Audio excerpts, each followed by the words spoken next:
Olá, tudo bem? Meu nome é Bia, sou jornalista e apaixonada por livros, e hoje eu trouxe uma lista de obras que podem ser lidas em 1 ou 2 dias. Isso porque bastante gente que está começando ou voltando a ler me pede dicas de livros mais curtos. E eu reuni alguns títulos, diversifiquei bastante, tem suspense, tem clássico, distopia e muito mais. Lembrando sempre que se você quiser ver um conteúdo específico aqui no canal, deixa nos comentários, eu sempre leio e respondo, é legal a gente ter essa troca. Bom, vamos para a lista.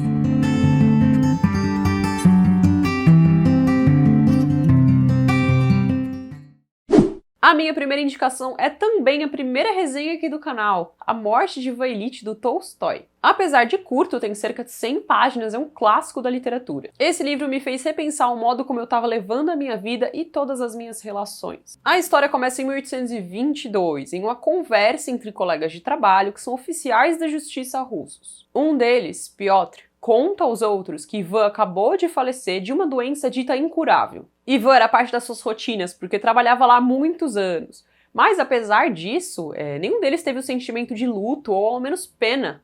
Na verdade, eles passaram ali a discutir quem ficaria com que cargo e como isso afetaria os seus salários. E isso é uma constante não só no trabalho de Ivan, mas também nas suas relações familiares, que eram extremamente distantes e frias. Consequências, claro, de toda uma vida que ele escolheu levar. O leitor, então, conhece também a trajetória de Ivan, sempre baseada no conforto e no comodismo. Ter esse olhar de fora, de toda a vida dele, toda a trajetória, é extremamente impactante. A gente consegue ver as consequências claras de cada escolha, de cada caminho que ele decidiu percorrer. E, enfim, tudo isso, culminando nessa extrema frieza e distância em que todo mundo tinha em relação a ele, porque ele era uma pessoa que não se entregava, ele era uma pessoa que estava lá só de presença física, ele nunca vivia com intensidade, ele nunca vivia buscando algo verdadeiro. Ele seguia ali sua vida como qualquer outra pessoa, procurando sempre o comodismo, como a gente comentou.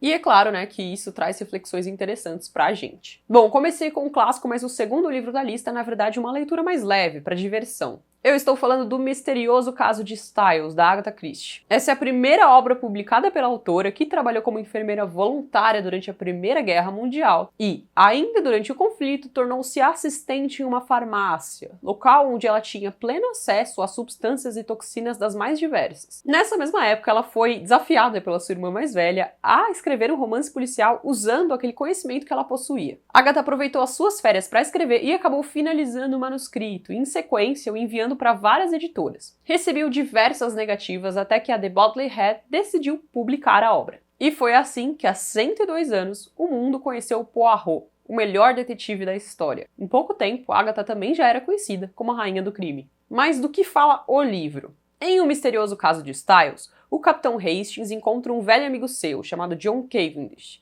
e aceita o convite desse homem para passar um tempo em sua casa. Emily, a madrasta de John e Lawrence, que herdou a mansão do seu falecido marido, ou seja, do pai do John e do Lawrence, passou a gerenciar toda a propriedade. Mas o problema é que ela casou-se de novo com Alfred, um homem 20 anos mais novo que ela e cujo passado ninguém conhece direito, o que causa bastante apreensão em todos os membros da família. Bom, essa tensão toda, que é perceptível já quando Hastings chega, atinge o seu limite quando Emily é encontrada à beira da morte em seu quarto, gritando pelo marido. É um livro bastante divertido, é o primeiro da autora, como a gente falou. Talvez você sinta alguma diferença, mas ainda assim vale muito a pena essa experiência. É um livro bem curtinho, que passa assim num piscar de olhos, ainda mais porque você fica tão curioso para saber o que vai acontecer, que nem vê o tempo passando. Terceira indicação, então, voltando aos clássicos, vamos falar de A Fera na Selva, de Henry James. Eu já resenhei A Volta do Parafuso aqui no canal, vou deixar o card caso você queira conferir, já que é do mesmo autor. Em A Fera na Selva, o John Marcher ele é perturbado pela sensação de que algo horrível e destruidor acontecerá na sua vida. Como uma fera, o acontecimento aguarda ali nas trevas, esperando para dar seu bote fatal. A única pessoa que sabe de seu segredo é May Bartram, que vira sua melhor amiga e confidente. May se posiciona também como uma espécie de guardiã, e juntos eles vão ali viver essa expectativa angustiante do que poderia vir a acontecer. Em meio aos anos que se passam, Marcher tenta levar a vida de forma comum, ao menos mantendo as aparências. Porém, todas as suas convicções são abaladas por uma revelação extremamente sutil. Eu sei que pode parecer um pouco vago, mas eu não posso dizer o que é porque vai ser um grande spoiler. Direi somente que é um livro extremamente psicológico e quase todo formado por diálogos. A beleza da obra está escondida naquilo que não foi dito, mas sugerido. Com toda essa sutileza, o autor nos apresenta detalhes interessantes, como a crítica ao egoísmo, à ansiedade e também a busca pela grandeza. São pouquíssimas páginas, menos de 100, mas que devem ser lidas com atenção redobrada por todas essas sutilezas que a gente comentou, pelos detalhes psicológicos e por também interpretações ali nas entrelinhas do que é dito. Quarta indicação, O Alienista de Machado de Assis. O livro nos apresenta Simão Bacamarte, um médico extremamente renomado, talvez o mais do país, que tem experiência na Espanha e em Portugal. Mesmo com todo esse currículo, ele decide ficar em Itaguaí, que é uma cidadezinha interiorana do Rio de Janeiro, e ali ele se interessa muito pela questão dos pacientes psiquiátricos. Na época, muitas pessoas que eram consideradas problemáticas nesse sentido, elas eram mantidas em casa ou isoladas. Então ele propõe a criação de um hospício chamado Casa Verde. Ele é um cara que diz que ama a ciência, então ele dedica todo o seu tempo ali a pesquisar e perscrutar e chegar ali na razão de todas as coisas, entender a mente humana. O problema é que logo essa instituição vai começar a receber todos os tipos de pessoas doentes que se pode imaginar. Pessoas doentes de amor, ou pessoas que, enfim, agem ali em determinado momento de maneira esquisita. E a situação acaba saindo do controle quando cerca de 75% da cidade está, na verdade, dentro do hospício e não fora dele. É claro que isso acaba gerando uma revolta. As pessoas elas vão se unir contra aquele autoritarismo colocado pelo médico na cidade. E aí começam duas facetas interessantes da mesma história. A primeira é uma crítica ao cientificismo bruto da época, né, que vinha muito da escola naturalista. Então aquela ideia do método acima de qualquer coisa, até coisas facilmente observáveis como a situação da cidade.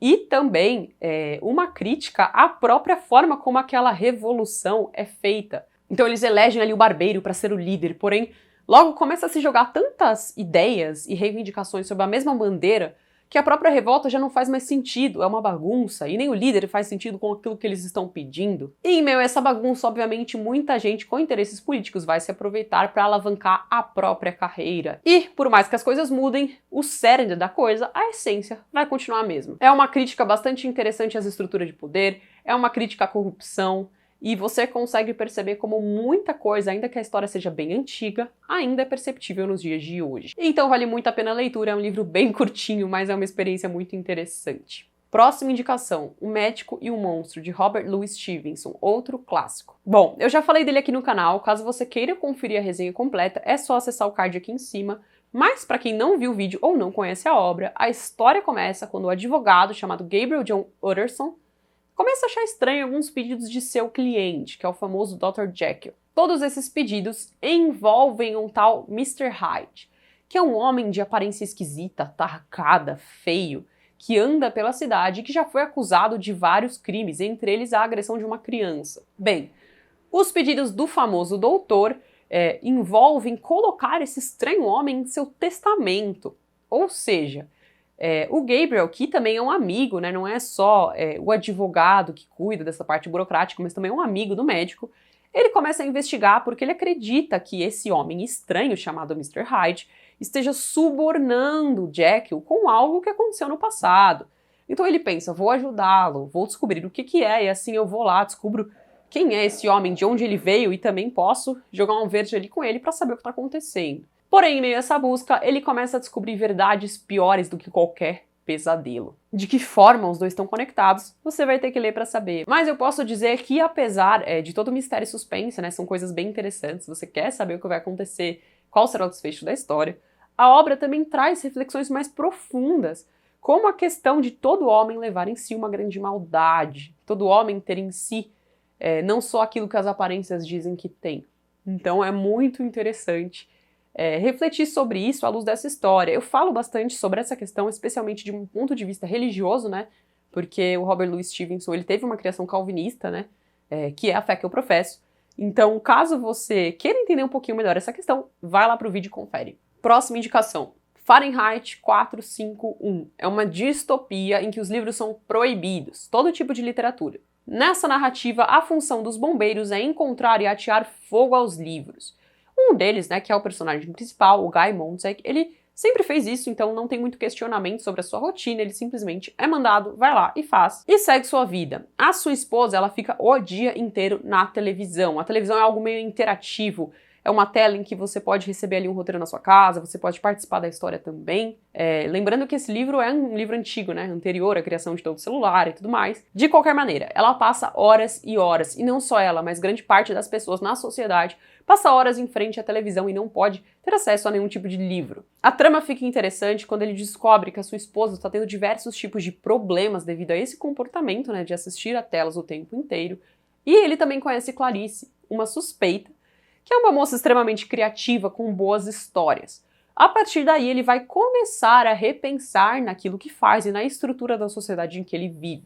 Tudo isso é muito interessante. A próxima indicação é Crônica de uma Morte Anunciada, do Gabriel Garcia Marques, que também tem resenha aqui no canal. Vou deixar o card caso você queira conferir. É uma obra bastante engraçada e cômica, ainda que o tema seja um pouquinho pesado. Então, como diz o título do livro, a gente conhece a forma com que o Santiago Nassar morre. Ele é um moço que nasceu e foi criado no mesmo vilarejo litorâneo da Colômbia. Ele é jurado de morte por outro morador ali, dessa mesma cidadezinha, e todo mundo fica sabendo dessa questão, desse embate e desse juramento, menos ele. Então é engraçado porque enquanto algumas pessoas vão tentar de todas as formas avisá-lo, outras vão simplesmente sentar e assistir passivamente ao próximo capítulo desse circo. Coisas e elementos bem típicos de pequeninas cidades, então se você conhece uma delas, isso vai ser trazido à sua memória o tempo inteiro enquanto lê o livro. A história ela é contada por um amigo de infância do Santiago, que depois de muitos anos do acontecimento, volta para esse vilarejo para reconstruir a história. Então ele fala com todas as pessoas envolvidas, com quem ficou sabendo, com quem viu, com quem tinha relação, tanto com o assassino quanto com quem morreu, né, o Santiago. E a gente tem ali recortes de uma história que muitas vezes se contradizem. Em outras vezes mais profundos, às vezes mais rasos. Uma pessoa diz que ele era um moço muito bom e carinhoso, e outros dizem que ele era um aproveitador. Então, tudo isso que é bem jornalístico mesmo, né, esse trabalho de apuração do que de fato aconteceu, as coisas que ele pega, as coisas que ele joga fora. Tudo isso é bem interessante, característico também, né, do Gabriel Garcia Marques, que já foi jornalista. Bom, é isso, lembrando que se você quiser mais detalhes é só acessar a minha resenha. E outro livro curto e bem tranquilo de se ler é A Revolução dos Bichos. Eu sei que vocês já devem estar saturados de tanto ouvir falar desse livro, porque algum tempo atrás ele entrou em domínio público e todas as editoras passaram a publicá-lo. Mas enfim, não deixa de ser uma ótima obra. De novo, tem resenha aqui no canal também, se você quiser conferir é só clicar. É um livro muito interessante porque, apesar de ter sido escrito em outro contexto e apesar do autor ser um socialista, ele não era a favor do autoritarismo. Aí você pode questionar o quanto uma coisa conversa com a outra, mas enfim, isso é fato. Ele era contra qualquer tipo de autoritarismo, e aí isso vai ficar bem explícito no livro pelas críticas sarcásticas que ele faz em toda essa fábula, essa história, né, dos animais. Eu não vou falar muito da sinopse, porque você com certeza já ouviu falar. Talvez a sua pergunta seja, ainda vale a pena eu ler esse livro em 2022? E a minha resposta será sim, vale muito a pena. Se você já leu, também vale a pena reler. Eu tinha lido esse livro há bastante tempo, muitas coisas eu não lembrava, e aí eu reli ele no passado, e é excepcional. Bom, é isso, espero que vocês tenham gostado das indicações. Eu sei que alguns títulos eu já falei por aqui, mas muitas vezes as pessoas não têm noção de que esses são livros tranquilos, esses são livros curtos. Eu acho que o mais complicadinho aí é A Fera na Selva, e não por uma questão de entendimento, mas porque eu sei que nem todo mundo curte essa coisa mais psicológica, do livro inteiro se passar em diálogos. Então, enfim, talvez essa seja a única exceção. Todas as outras leituras são muito tranquilas e muito prazerosas mesmo. Se você quer começar a ler ou voltar a ler, eu indico começar por esses livros mais curtinhos. E depois você vai evoluindo, vai lendo outros clássicos mais complexos, e com o tempo isso vai ficar cada vez mais fácil. Bom, é isso. Se você quiser ver algum outro livro ou algum outro conteúdo, comenta aqui embaixo, não deixe de comentar. Isso ajuda no engajamento do canal. Também vou pedir para você se inscrever caso ainda não seja inscrito, deixa o seu like e me segue no Instagram, @penultimocapítulo. Lá eu posto diário de leitura, eu abro caixinha e a gente troca bastante ideia. Por último, mas não menos importante, lembrando dos meus links. Se você compra por eles, você ajuda o canal a se manter e não paga nada mais por isso. Vou deixar aqui embaixo. Tchau, tchau e até a próxima!